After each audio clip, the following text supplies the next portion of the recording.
Hi, I'm Phyllis Lang, and welcome to Nightwear. This video will show you how to use an observing plan document created with Deep Sky Planner and use it with ACP Observatory Control software.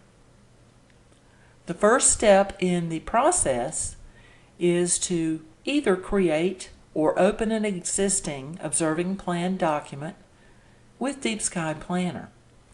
So for this demonstration, I'll open one that I created recently by visiting the File menu and the most recently used file list. And here I have this plan. This plan goes with an article that comes from the Web Society's Galaxy of the Month for March 2017. It's a nice list of a half a dozen galaxies in Hydra, and here you can see the members of this plan. And I want to image these with ACP. So in order to do that, I need to export the plan to a file format that ACP requires. To do that, I need to visit the File menu again, and I click Export and Export ACP. This opens the dialog box where I define the file name that ACP will use, the targets that will be in that file, and the exposure definitions for each target. The next step is to define a file that ACP will use. So we'll click the Browse button, and that opens your typical Save As dialog box. And you'll notice that the directory we have is one that ACP uses. It's the Plans folder within your ACP Astronomy folder. And we will provide a file name for this. And I'll just make it up. Web Society Galaxies for March 2017. You'll notice that the file extension is TXT, which is what ACP wants. So we'll click Save, and we now have our file location defined. The next step is to define the exposures for each target. So this is going to be a fairly simple demonstration.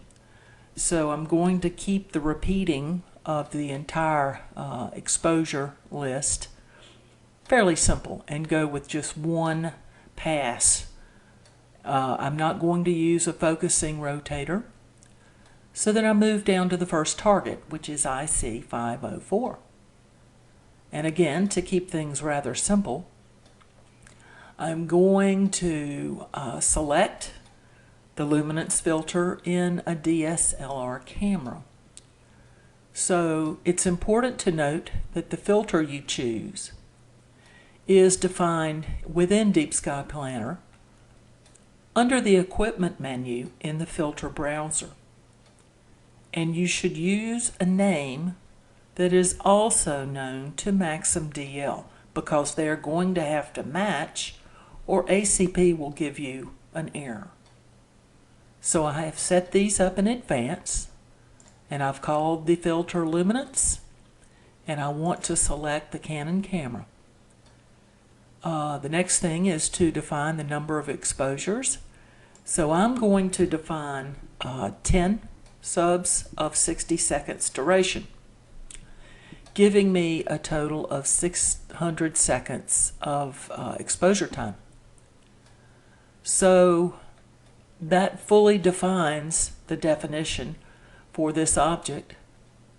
You can add further definitions for this object if you want, and you can delete additional definitions if you change your mind.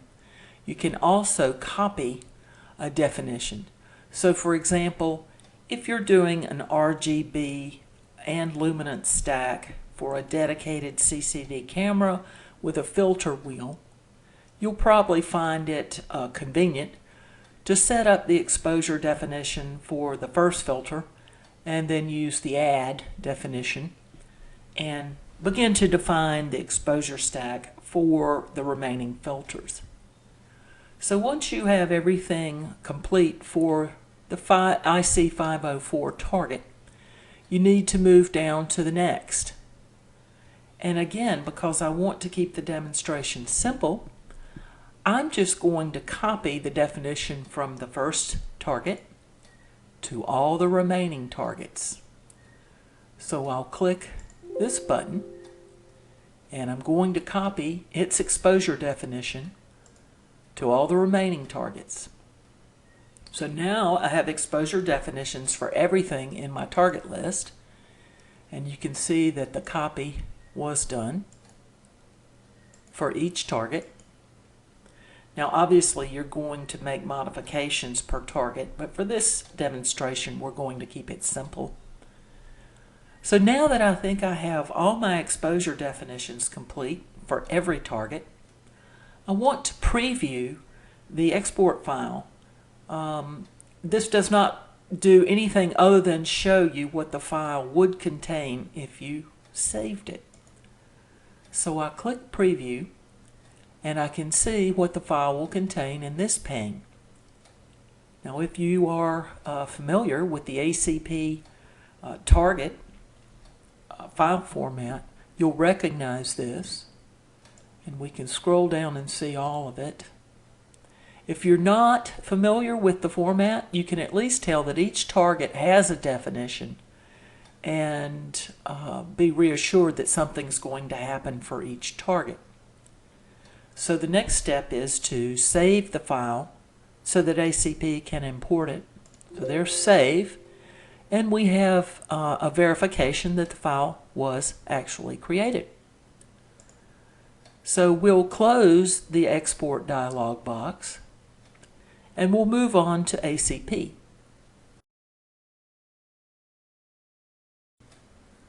Okay, so now I have opened ACP and it's not connected to anything at the moment, so I need to connect to the telescope, which I've defined as the simulator for this.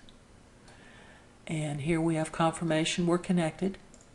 Next, I need to connect to my camera, which is done through Maxim DL, which just started up.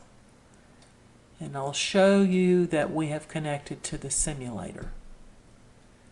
And then back to ACP, I should be able to now select a script. The script that we need to use to run the plan that we created is the acquire images JavaScript.